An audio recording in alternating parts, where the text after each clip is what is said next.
in the ovule.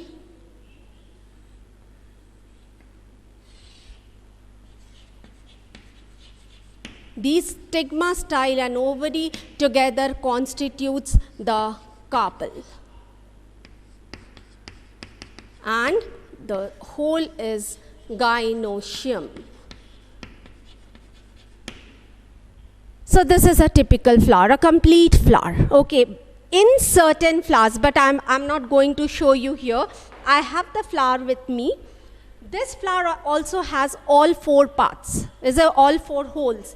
But here in this flower, hibiscus, China rose, if you see, this is, I have already told you that these are the sepals, isn't it? I told you that this is a sepal, these are the sepals, is a clear forming calyx.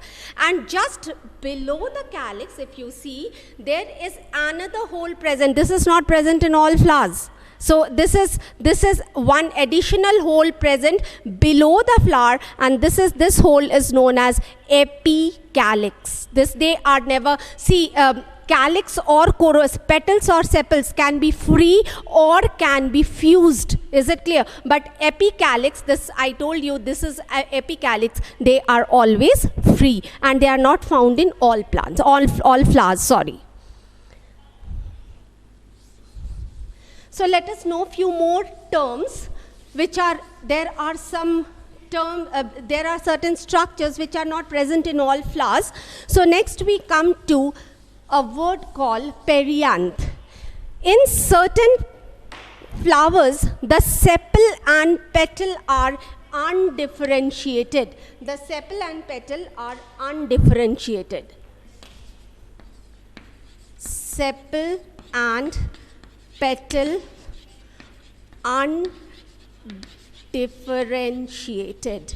What is the meaning of it? You cannot make out it is a sepal or a petal. Is it clear? And we call that whole as perianth. All of you have seen lilies, isn't it? Those colorful petals, what you see, that is actually perianth. They are not the petals. The sepal and petal are undifferentiated. Actually, perianth, when I'm talking about the whole. The unit structure is tepal, which we don't have to do. We don't have in our syllabus. Like the unit structure of calyx is sepal, corolla is petal. The unit structure of perianth is tepal. Is it clear? This term is not there, so I'm not writing on the board. So here is perianth. Next is bract. So for bract, I have got flower for you. What is this? This is bougainvillea. Is it? This is a flower you have seen plenty in the school campus, isn't it? Is it? So you see, actually this is the actual flower. If you see the flower, this is the actual flower. And it is insect pollinating, it has to attract insect. This is so inconspicuous, it is not attractive at all, is it? So to make it attractive, actually one thing I missed out, corolla or the petals they are basically colorful, they are large, colorful, is it? Why? To attract insects. They do not have any direct role in reproduction. So here what you are seeing, if you see the corolla or the petals, if you see, they are so inconspicuous. Is it clear?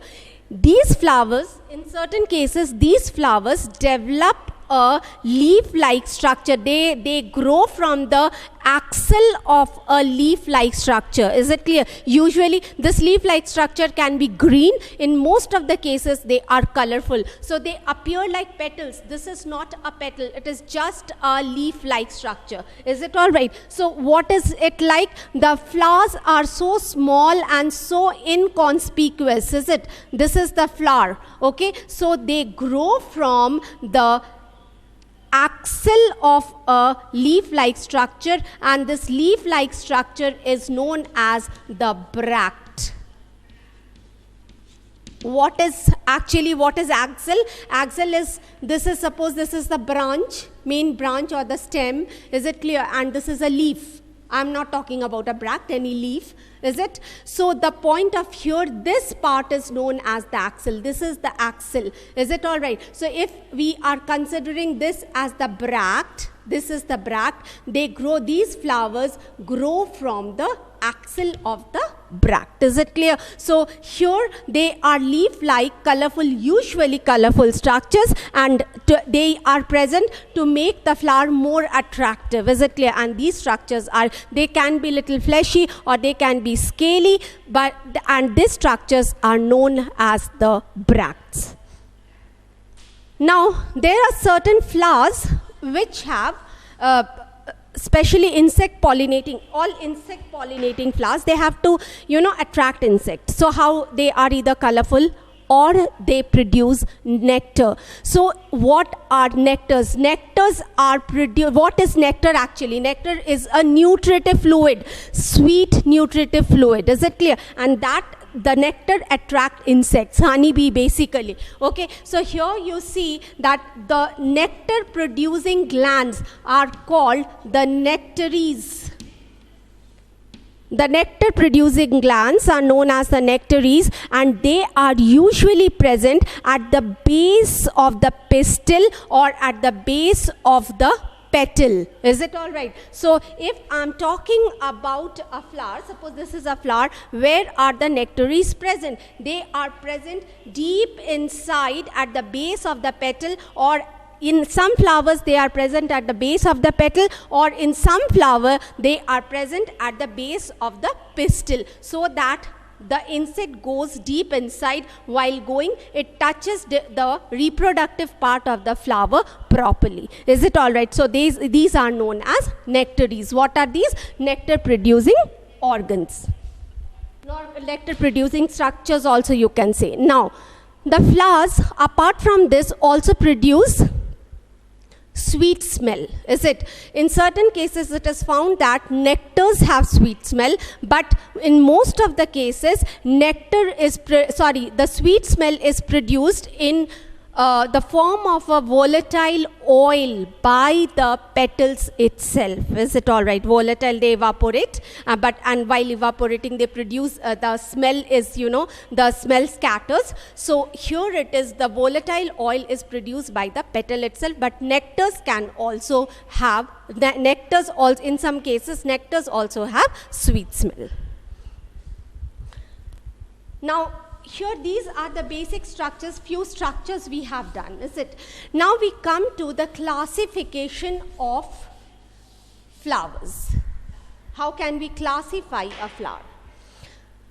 Flowers can be classified as, classified on the basis of holes present, classification of flowers on the basis of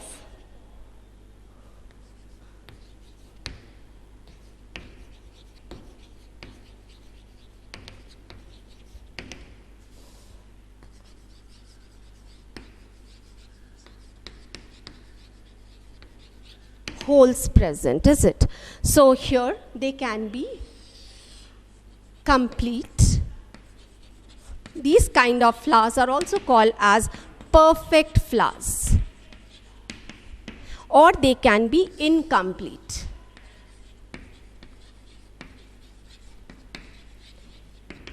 They are known as imperfect flowers.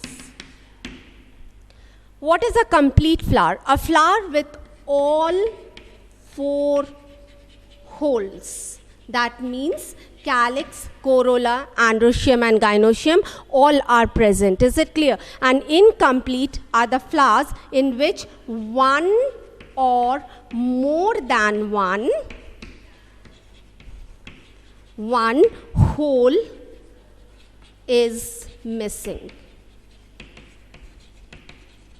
Any one, either one or more than one. Maybe the flower doesn't have calyx, or the flower doesn't have androecium, or the flower doesn't have gyno. One or more than one hole missing, it becomes incomplete flower. Now the second classification comes as on the basis of the flower, means on sexuality, classification of the flower on the basis of sexuality. They are unisexual, bisexual or neuter.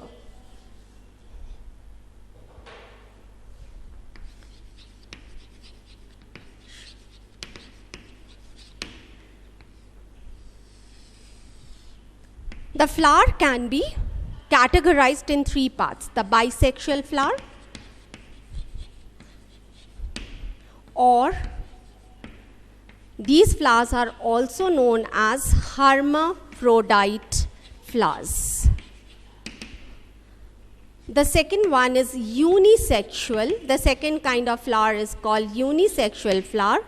And the third kind of flower is known as the neuter flower. What is a bisexual flower? Bisexual flower means both sexual parts are present. What are the sexual parts? Androecium, both sexual holes are present. Androecium and gynoecium, both male and female sexual holes are present. So hermaphrodite has both male, female and male holes. You know what are the female and male holes. I will not be repeating as androecium and gynoecium again and again. Unisexual, either one, either male or the female hole is present. Both are not present. Hole is present. Okay, papaya, palm, pumpkin, these are the examples. Neuter means neither has the male, neither has the male, nor has female hole. That means it is lacking both the holes. Is it clear? And this is of course quite uncommon. You will find this in the ray florates of sunflower. What is a ray florate of sunflower? You all have seen the sunflowers, isn't it? So what is the sunflower you have seen? The middle part of the sunflower is more or less black. You know, tiny black things structures are present. You all have seen. And towards the outer side, you will find lovely, large, yellow petal kind of things are present, is it? Okay, it's like this, is it? So we think actually sunflower is not a single flower. It is the aggregation of flower. What do you understand by this? Each of this structure is a flower. It's not a petal. They look like petal, but it is not a petal. It is the aggregation of flower, means many flowers are present together. Here, the inside one, here also, each of this structure, you pull it out, you will find each of this structure, same thing in marigold also. So you will find each of this structure, and they are not very clear, means conspicuous. This is also each of the flower, this is also a flower. A tiny flower is known as a floret. Is it all right? So these are known as the disc florets, disc florets, which are of course bisexual. That means they have both male and female parts, and these are known as the ray florets. These large yellow flower, large yellow petal kind of structures are known as the ray florets. Ray florets are neuter. What is the meaning of neuter? They lack both androecium and gynoecium. Though in certain cases, actually I'm saying this because last year this question was raised by a child. So in certain varieties of sunflowers, sunflowers also have many varieties. In certain varieties of sunflowers, the ray floret have female part. They have the female part. I go back to it, unisexual again. So this is what is neuter. This is what is neuter. If the flower doesn't have either is lacking androecium or gynoecium, it totally becomes a neuter flower. Is it clear? I come back to this classification again. I missed out one thing. Now, unisexual, if I'm talking about a unisexual flower, I come back to it. Unisexual flower can be of two types. Unisexual flowers are of two types. What are the two types of unisexual flower? They are either staminate or pistillate.